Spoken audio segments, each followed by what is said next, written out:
ഭൂതനാഥ സദാനന്ദ സർവഭൂതദയാവര രക്ഷ രക്ഷ മഹാബാഹോ ശാസ്ത്രീ തുഭ്യം നമോ നമ.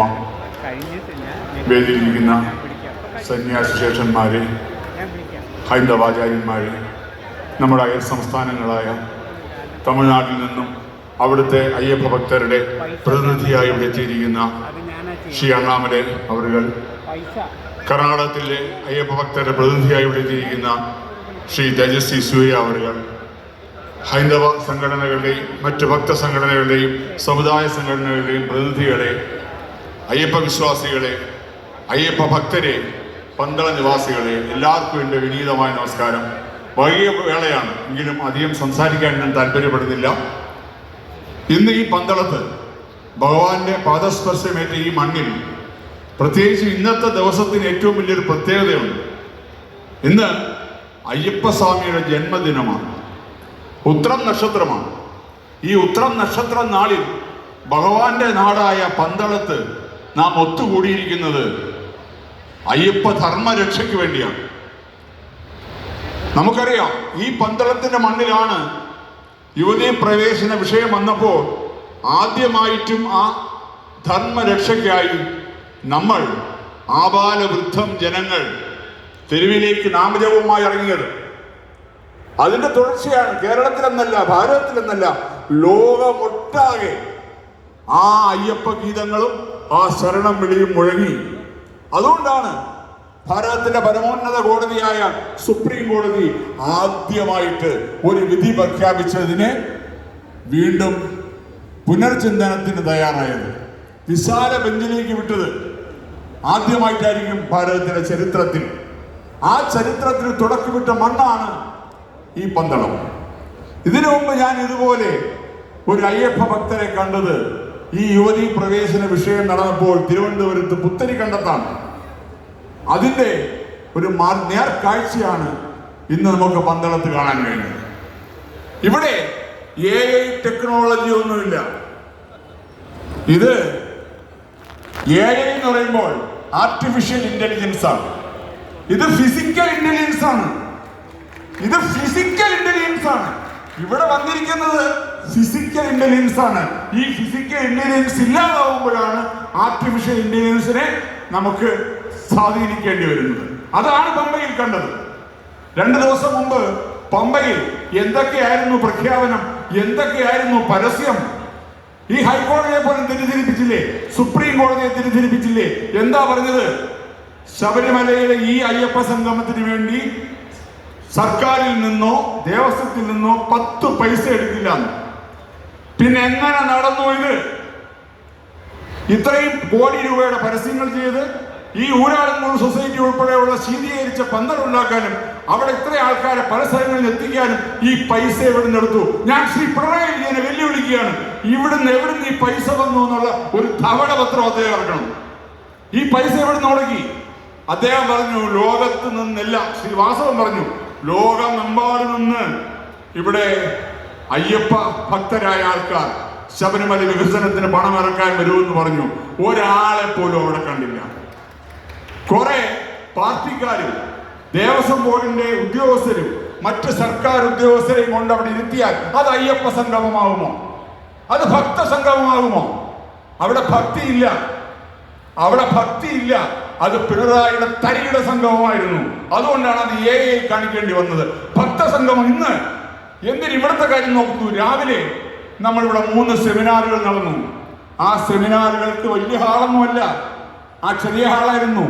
എങ്കിലും പന്തളത്തെ സംബന്ധിച്ചിടത്തോളം പന്തളത്തിന്റെ വലിയൊരു ഹാളായിരുന്നു. പക്ഷെ ആ ഹാളിൽ കൊള്ളുന്നതിന് 3 ഇരട്ടി ആൾക്കാരാണ് ആ ഹാളിന്റെ പുറത്ത് നിന്നത്, കയറാൻ കഴിയാതെ. അതാണ് ഭക്തി, അതാണ് അയ്യപ്പ വിശ്വാസം. ആ ഭക്തിയുടെ പേരിലാണ് ഇവിടെ എല്ലാവരും വന്നത്. അവിടെ വന്നത് അങ്ങനെയല്ല. പിണറായിയെ ഭയന്നിട്ടാണ് വന്നത്. ഇവിടെ ഭക്തിയിലാണ് വന്നെങ്കിൽ അവിടെ ഭയന്നിട്ടാണ് വന്നത്. ഇതാണ് അതിന്റെ വ്യത്യാസം. പിന്നെ നമുക്ക് ശരീരത്തിൽ നമുക്ക് ദഹിക്കാത്ത, നമുക്ക് ഇഷ്ടപ്പെടാത്ത എന്തെങ്കിലും ഭക്ഷണം കഴിച്ചാൽ നമ്മൾ അറിയാതെ ഛർദ്ദിക്കും.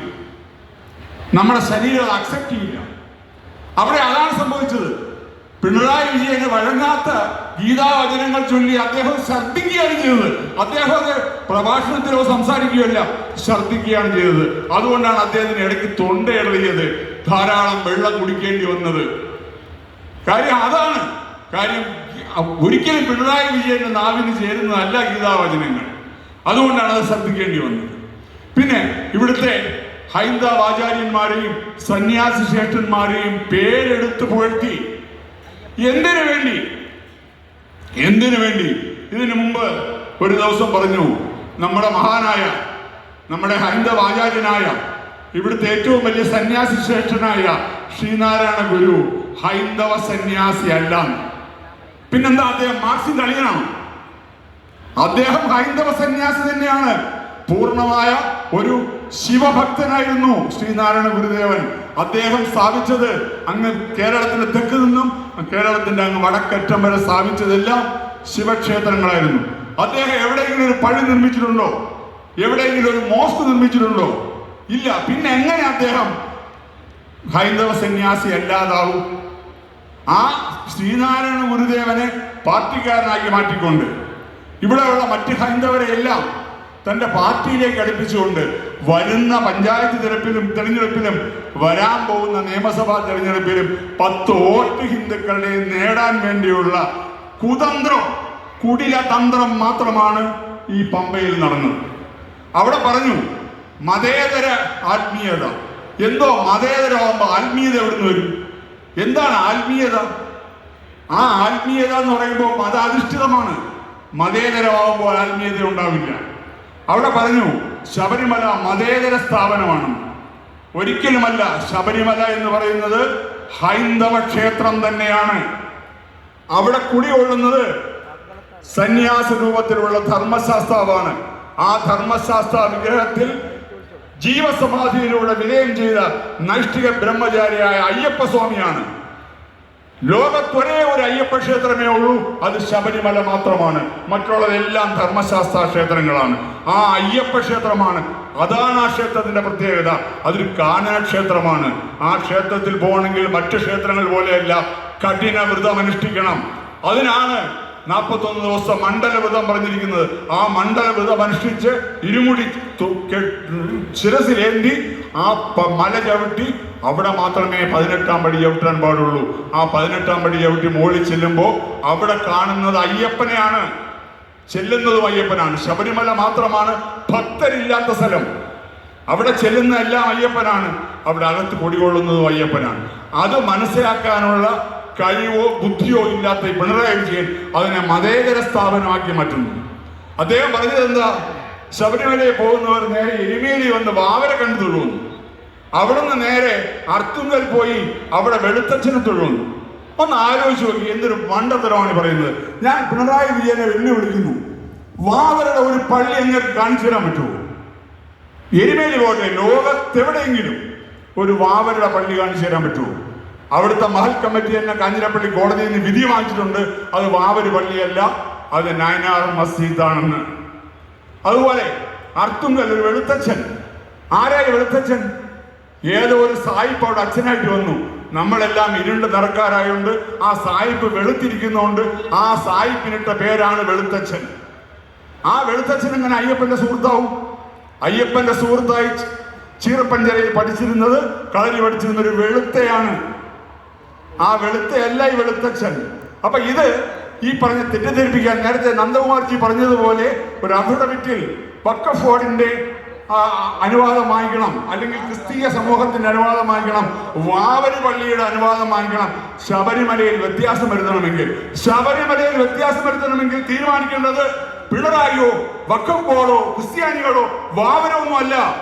ശബരിമല ധർമ്മശാസ്താവിന്റെ വിശ്വാസികളായ ആ ധർമ്മശാസ്താവിന്റെ രക്ഷക്കായി പ്രവർത്തിക്കുന്ന അയ്യപ്പ ധർമ്മികളാണ്. അവർ തീരുമാനിക്കും ശബരിമല എന്ത് മാറ്റം വരുത്തണമെന്ന്. അല്ലാതെ പിണറായി സർക്കാരോ കമ്മ്യൂണിസ്റ്റുകാരോ അല്ല തീരുമാനിക്കേണ്ടത്. 10 വോട്ടിന് വേണ്ടി നാളെ അയ്യപ്പനെയും നാളെ മറ്റു പലരെയും കൂട്ടുപിടിക്കുന്ന പിണറായി വിജയൻ. ഈ പിണറായി വിജയനല്ലേ ഗുരുവായൂർ പോകുന്നത്? അവിടെ കാണുന്ന വെളിച്ചത്തിലാണോ നിങ്ങളുടെ കൃഷ്ണൻ ഇരിക്കുന്നെന്ന് ചോദിച്ചത്? നിങ്ങളുടെ കൃഷ്ണൻ എന്നാണ് ചോദിച്ചത്, നമ്മുടെ കൃഷ്ണൻ എന്നല്ല.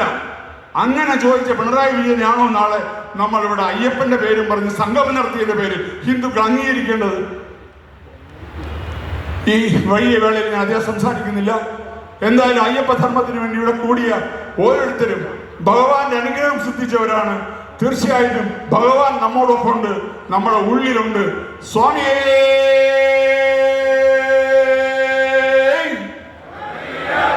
ഹരിഹരസുതനേ ഭൂതനാഥനേ ഓം ഹരിഹരസുതനാനന്ദചിത്തനയ്യനയ്യപ്പ സ്വാമിയേ